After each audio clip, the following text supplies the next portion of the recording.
welcome to the Team UpRise training call. I'm your coach, Rachel Hunt Bailey, and today I want to talk to you about getting organized in your business. Now, if you know me personally, if you're my family or you're related to me, you probably think this is hilarious that I'm doing a call on getting organized because I don't look very organized in my daily life. Things are a mess. Things are chaotic. I usually leave my purse at work about 3 times a month because I put it in a drawer and forgot it. I don't really have great systems in place when it comes to household chores and things like that. I was a hot mess in high school, and my parents gave me the clean room lecture a lot. But with this business, we have got to step up and be organized because this business has a 6, maybe even 7-figure income possibility. And so we need to treat it like a business. We can't treat it like random chaos. We can't treat it like a hobby anymore. We have to have systems in place, okay? I remember as a new coach when I didn't have systems in place, I just constantly felt like I was spinning my wheels. Like I'd be working on something, but I'd also be working on 10 other things at the same time and just felt like I was exhausted and yet going nowhere. And I was like, well, am I talking to people about the coaching opportunity right now? Am I talking to people about my challenge group? When am I running these groups? And I didn't know. And so I had to get organized. So getting organized is going to save you time. Even if it takes a little bit of time to set up these systems, it's going to save you time and it's going to help you be more productive. And you're also going to come to a place in your business where you are able to delegate things out because you have systems in place. How can you delegate something out? How can you hire an assistant if you're like, every day I'm just going to wing it and I'll call you and tell you what to do? No. So let's get organized, let's take our business to the next level, and let's save ourselves the stress and worry of not knowing what is happening in our business. So the first tip I'm going to give you is you need to know your daily to-dos. Duh. So if you don't know what those are yet, you need to go back and watch the training video called the Critical Core Activities. What are we doing on a daily basis? You need to know those things. Yes, we're doing the vital behaviors. We're working out. We're being a product of the product because we're drinking Shakeology and working out. We're reading personal development. We're inviting every single day. We're inviting people to come on the journey with us, whether that's in a challenge group or to join the coaching opportunity. And we're also recognizing people's success. But there are other things that we're doing every single day, and you need to know what those are, okay? So that's the first thing, is have that knowledge. Then every single day, you're going to start your day by making a to-do list. There's lots of trainings out there about the best ways to make a to-do list and the best ways to be the most productive. But this is coming from Brendan Burchard.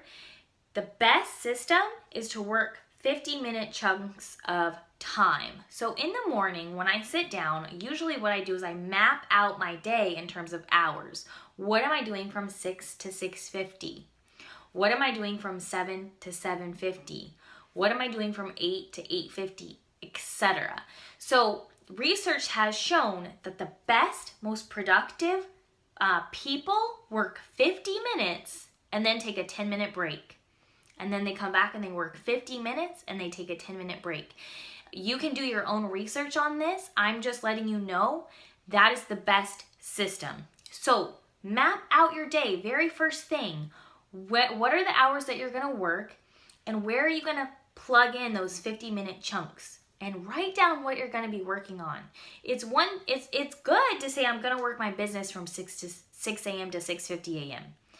But what you also need to do is write down exactly what are you going to be doing. For example, you might say, in the first 50 minutes, I'm going to work out. In the next hour, I'm going to invite people to my challenge group. In the next hour, I'm going to respond to messages and emails. In the next hour, I'm going to post and plan more posts, etc. okay? So you're not only saying I'm going to work from 6 to 7, you're also writing down from this time to this time I'm doing this. That's going to relieve you feeling like you don't know what you're doing. Even if at this point still you're like, I'm a new coach, I don't know what I'm doing. Fake it till you make it. Sit down, write down what you're gonna do, and just do it. It's okay if you don't do it excellent the first time. Just do it. Okay, rule your day. Don't let your day rule you. Rule your day. Tip number 2, communicate and ask for help. Okay, so this is kind of a two-parter. The first one is communicate. Communicate with the people in your life who know that you are now a Beachbody coach, or maybe they don't, and you need to sit down and have a conversation with this person. For example, your spouse, your significant other, your children, people who will be directly affected by the fact that you are taking time to work on this business. I sat down with my husband, I said, look, I really want this to be successful. So I am going to make sacrifices. I'm going to have to sacrifice watching TV with you at night. I'm going to have to sacrifice sleeping in on Saturday and whatever, hanging out with our friends all day long. Like, I need to make sacrifices so that I can make this work. So have those conversations with the people in your life who are going to be directly affected by the fact that you're stepping up and treating this like a business, and let them know your why. What is your vision? How are you going to help their life? My husband's all excited. He's like, all right, cool. You're going to make 6 figures a year and we're going to get a new house. Awesome. The second part of number 2 was ask for help. Are there things that you're doing that somebody else could be doing for you? And it doesn't have to be business related at this point, because you might not even know enough to hire an assistant. That's not what I'm talking about. Can you talk to your spouse about doing the laundry for you? Can you talk to your spouse about maybe doing the dishes or taking the kids to the park on Saturday? How can your spouse or significant other, or maybe your parents, your neighbors, how can they help you to free up some of your time so that you can tackle your to-do list? Anita Myron, she's a 15-star Diamond Beachbody coach. She's amazing.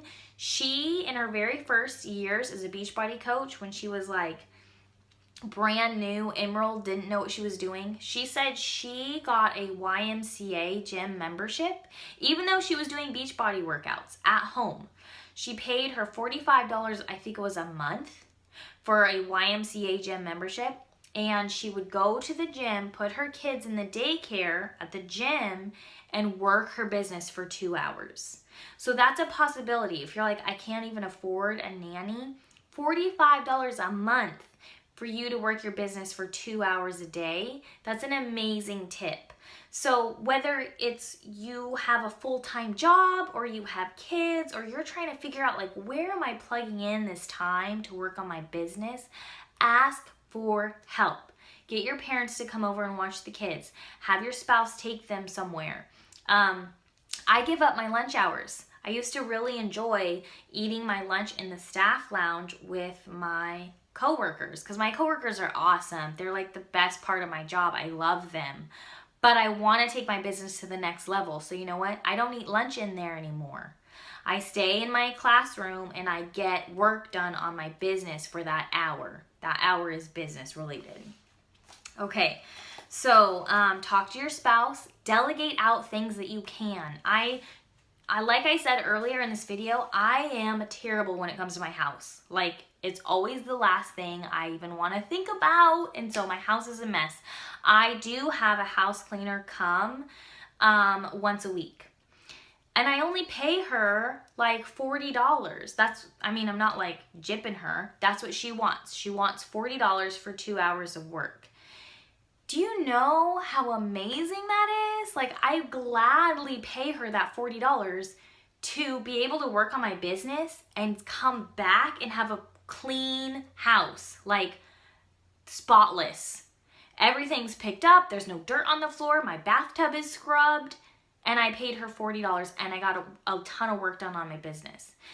That's one challenge pack sale. If I sell a challenge pack in that 2 hour window, boom, I got my house cleaned, done, paid for. So can you find someone to come and clean your house for you? That's like a small step that you can take towards delegating things out and giving yourself more time to work on your business. Okay, number 3, work from a calendar. I did a whole training on this, and I believe I called it Strategizing Your Month as a Beachbody coach. So really quick review of that. In the first week, I have a clean eating challenge group, like a 5 days free clean eating challenge group. The next week, or the next couple weeks, is my actual challenge group. Towards the end of the month, I do my coaching sneak peek. And after that, I run my coach training groups. Now, it's really important for you to realize, and you probably already do realize this, like we all start with the same deck of cards, right? I didn't know how to do a 5-day clean eating challenge group. I didn't know how to run a challenge group. I didn't know how to run a sneak peek.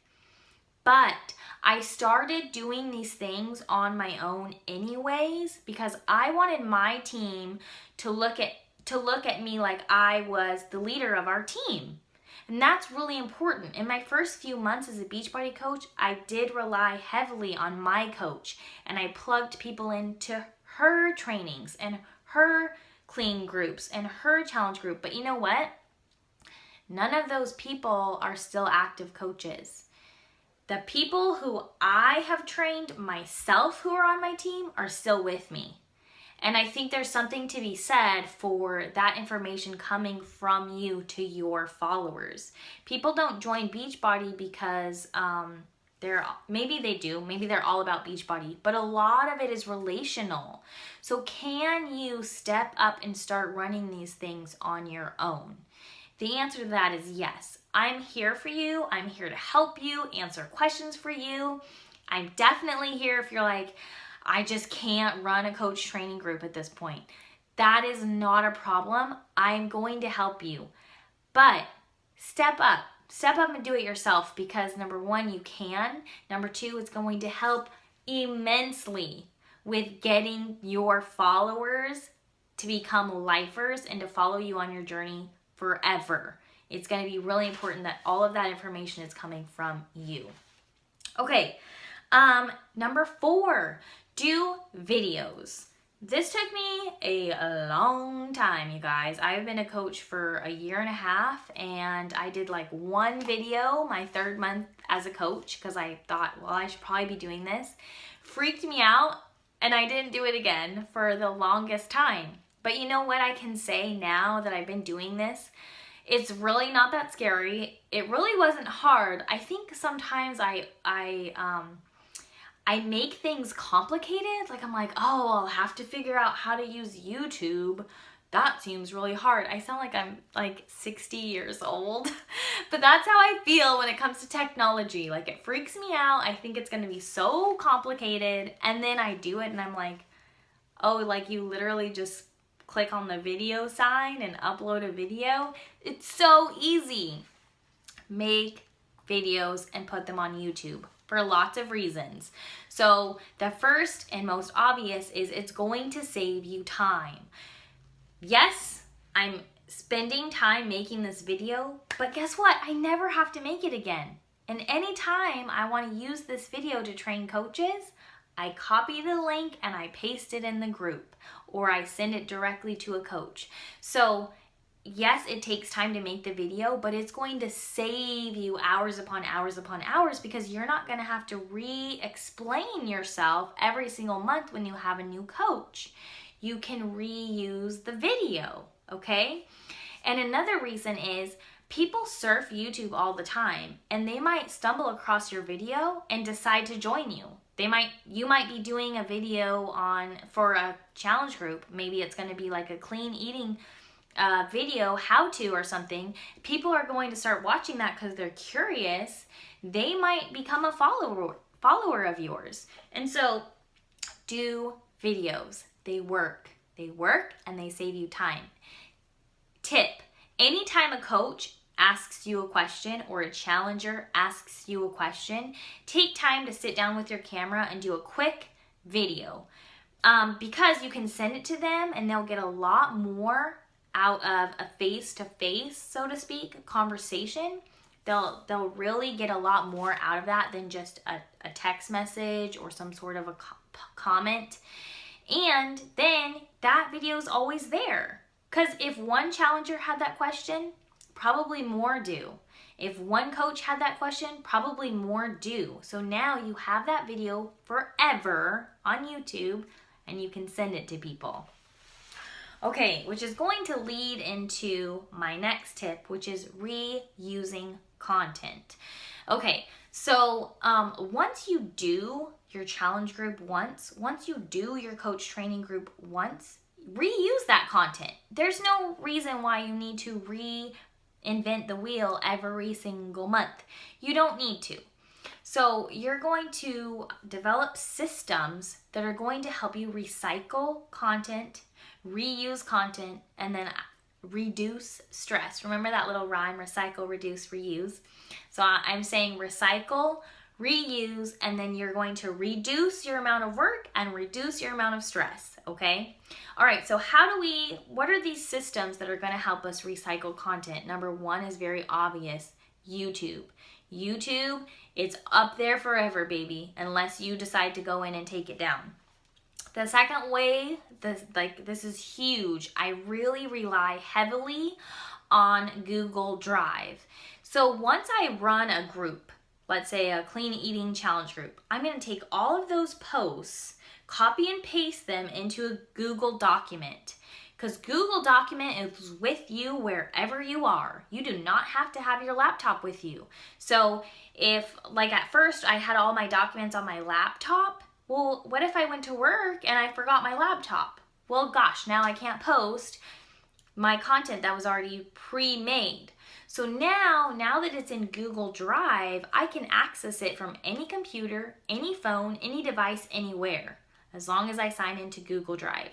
So every single thing that I do goes in a Google document and it goes in my Drive. And then I have different folders. I have a folder labeled challenge group. So obviously all of my challenge group posts, challenge group pictures, etc. I have another one labeled coach training fast track. All of my posts, all of the files that I end up uploading into our coach fast track are in that folder, okay? Along with pictures, whatever else, videos from other coaches that I might need to post are in that folder.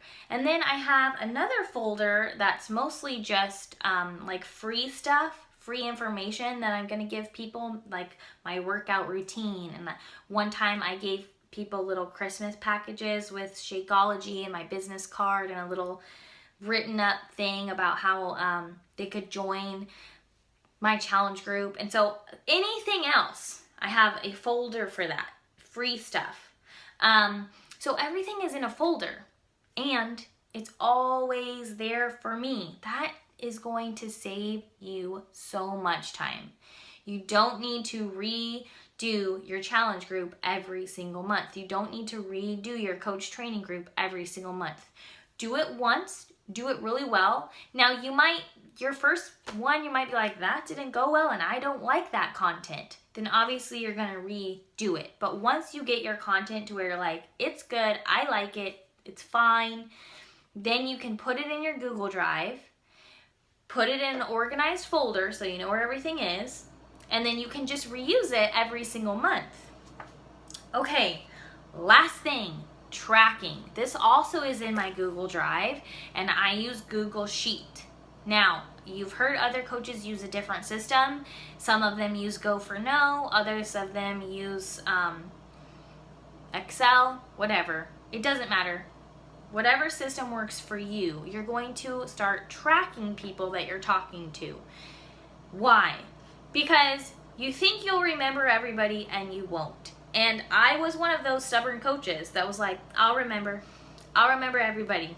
So I don't need to write anybody down.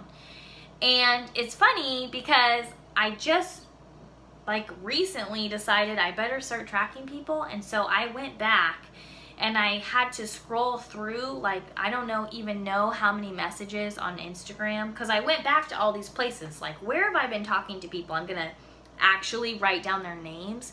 And there were hundreds of people that I had forgotten about. Okay? So, and you know what? That was really a pain in the butt to have to go back and scroll through all of those messages. If I had just taken a couple of seconds every day to write down their name somewhere, that would have saved me so much time, and I would be way further along in my business. Because guess what? I would have followed up with those people and they might be on my team at this point. But I didn't, and they're not. Too bad, so sad, but now I have a system in place where every time I talk to somebody, they go in my Google Sheet, and I'm going to tell you exactly how I organize my Google Sheet. So the first one obviously is their name or their username. So if I found them on Instagram, I also insert their username, so that way I can quickly find them on Instagram. Then I write down where I spoke to them. So their name / username, where I spoke to them last. Was it on Facebook, Instagram, Snapchat, text message, email? There's so many ways, right? And I want to know how I can easily access our last conversation. So I write their name, I write where I spoke to them, and quickly what we spoke about, and then what day we spoke. So I have their name, their where we spoke, what we talked about, and when. And then I also have an others section. So if they just told me something really personal that I should not forget, like their dog died, their grandma is sick, their aunt has cancer. If I know something really personal about them, I put it in there too, just so that I know, hey, this is something that they told me that I should remember. And I know myself, okay, I forget my purse at work. I better write these things down somewhere. And I don't share that with anybody. It's private information, obviously, but I keep it for me so that next time I go to talk to them and I say, oh, look, we last spoke in January. I invited her to a challenge group. She said no because her aunt was sick with cancer. So next time I go and talk to her, I'm gonna say, hey, how's your aunt doing? Instead of just saying, want to join my challenge group? Because she would be like, remember I told you my aunt was sick?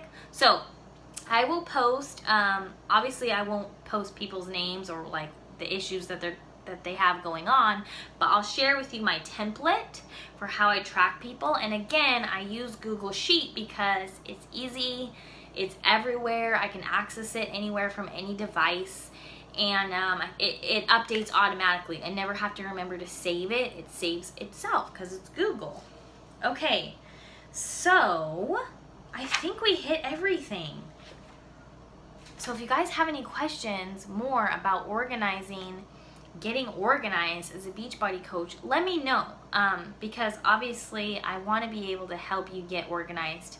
I know it's not the easiest thing. It's definitely not the easiest thing for me. So I'm going to recap all of the points. And one more thing I was going to say is you need to eat that frog. So this is the last tip. Eat That Frog, which is a book. So if you haven't read it yet, I highly recommend it. Do the thing you hate to do first. For me, it's inviting people to the coaching opportunity. I don't know why. I just get all like freaked out about it, and so I procrastinate it, and sometimes I procrastinate it for days. And so after reading Eat That Frog, now I know like that has to get done first. And then I'll feel better and I'll be like, yes, okay, I did the thing that was so hard to do. It wasn't that bad. And you know what? I got a coach out of it. So do the thing you don't want to do first. Recapping getting organized. Number 1, you need to know your critical core activities and then work from a list. At 6 a.m. I do this. At 7 a.m. I do that. Make a list, a schedule for yourself for every single day. Number 2, communicate with the people around you and ask for help. Number 3, work from a calendar so that you know what you're doing and when, on what day, what week, etc. I didn't know either. So sometimes you just have to go for it. You just have to say, I'm going to try this out and see how it goes. And I'm going to step up and be a leader. And if it doesn't go well, I will revise it. Number 4, make videos. Okay, it'll save you time, and it's super easy to upload to YouTube. I don't know why I was freaked out about that. Number 5, recycle, reuse, reduce your stress. Number 6, tracking. And number 7, Google Drive. Okay? All right, if you have any questions, let me know. Go ahead and comment those 7 things below so I know you know how to get organized in your Beachbody business. I'll see you guys tomorrow.